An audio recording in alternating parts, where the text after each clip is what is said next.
Alright, World Tree, Volume 3, Input. Words by James Tynion IV, art by Fernando Blanco, colors by Jordi Belair, letters by Adita Bidikar, and edits by Steve Fox, and design by Dylan Todd. Published by Image Comics, October 2025. Issues 12 through 16, with more boobies than we have ever seen before. Oh my goodness gracious, I totally forgot to read the cover blurb. Before she was the Undernet's remorseless assassin, Fear was a little girl named Sammy, who just wanted to know what her big brother and his hacker friends were doing online all day.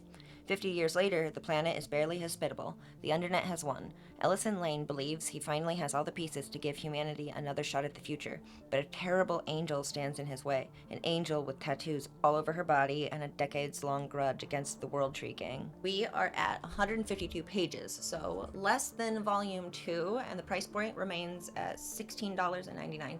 So I've been really excited to get into Volume 3 right off the bat. No notes about the format or presentation. The series continues with a pretty consistent layout and the monochromatic leaning color work, which I really appreciate. At this point, it feels visually locked in. We left off Volume 2 with a huge plot twist involving Gregory Bell, Gabriel's boss at Angel, and his former lover, and his very dirty, filthy role about what's going on behind the scenes.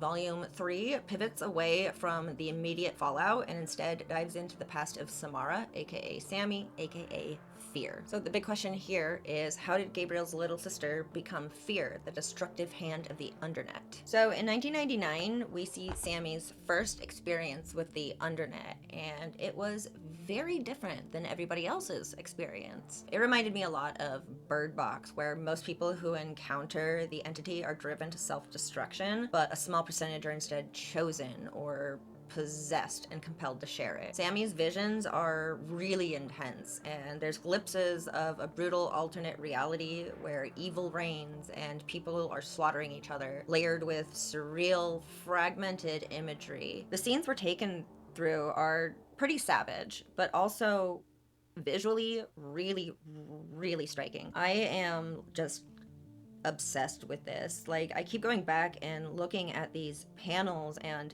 what's going on, and it's both horrific and disgusting, but also captivating and hypnotizing. It's really, really, really well done. You're definitely experiencing the Undernet in a different way than everybody else has experienced the Undernet. And in all of this chaos, Fear appears to her, but not as a monster, as like a savior, and she promises Sammy safety, love, and purpose. It's really unsettling, but also very emotionally convincing, so we really kind of get a real understanding of how Sammy got absorbed into the Undernet. And then we jump forward to 2049, and this is where the series really starts establishing what the apocalypse actually looks like. The world is bleak, glitchy, and hostile. There's weird cybernetic human hound hybrids that are prowling the streets. Ellison Lane is tagging a bunch of buildings and debris with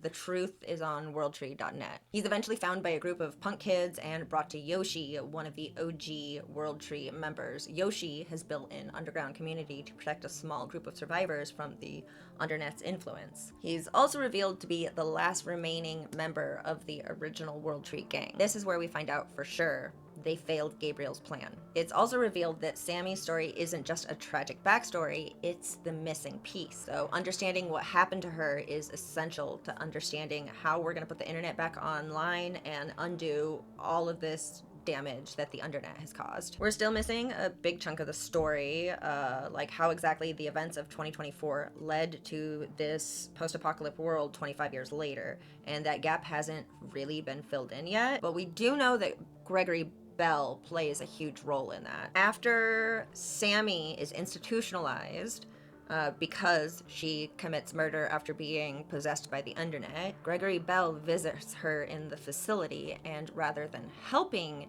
he wants to nurture that madness and push her deeper into the Undernet. So we realize that he's seen what she's seen, and he's also infected. And whatever he does to Sammy is what leads to 2049. So we are 16 issues in, and I'll admit I'm getting kind of sick of the abrupt cliffhangers. I know that's standard comic book writing, but I'm ready for the story to start paying off. I'd be pretty disappointed if Volume 4 turns out to be the end. That would be a lot of build-up for a very short climax, and we love foreplay, but don't let our climax be short-lived. That said, I'm also a binge reader, and I don't collect single issues anymore. I learned that early in my comic book collecting days. It takes up too much space, it's hard to keep up with, and waiting months for payoff can be exhausting.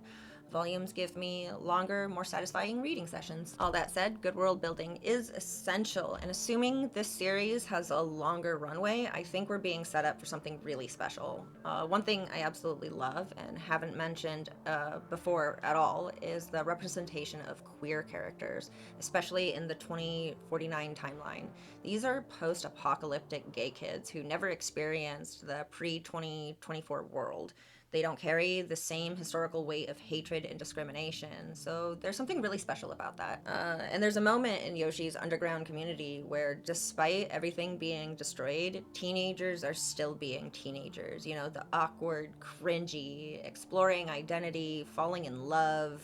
Yoshi's community really points out that life continues after death, and that people will always find ways to be human, even after humanity is gone. Specifically, issue number 14 hits hard with that. I think that theme is going to be really important as we see our timelines unfold. Overall, it's good. I recommend it.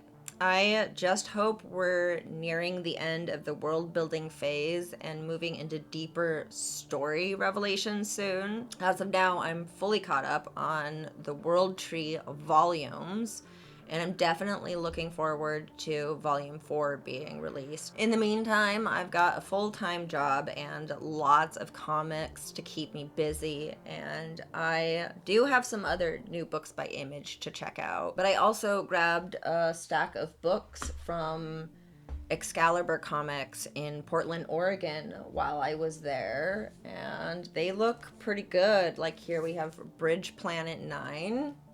This looks like a good read. Witch Hammer, which I didn't even look into it or open the book. I just saw the title Witch Hammer and just grabbed it. This one I'm really excited about. Sarah by Garth Ennis and Steve Epting. This promises to be very, very good, so I'm really excited about this. There's a bunch of comics I also want to reread. Also, if anybody knows where I can find Volume 2 of Top Cow's Freshmen, please let me know. I had Volume 1 since it first came out years ago, and I forgot about it, and then I remembered it, and now I can't find Volume 2 anywhere. I think it was discontinued. It's out of print or something, but it's not even listed on the Top Cow website, so if you know where to get that, let me know. See you next time.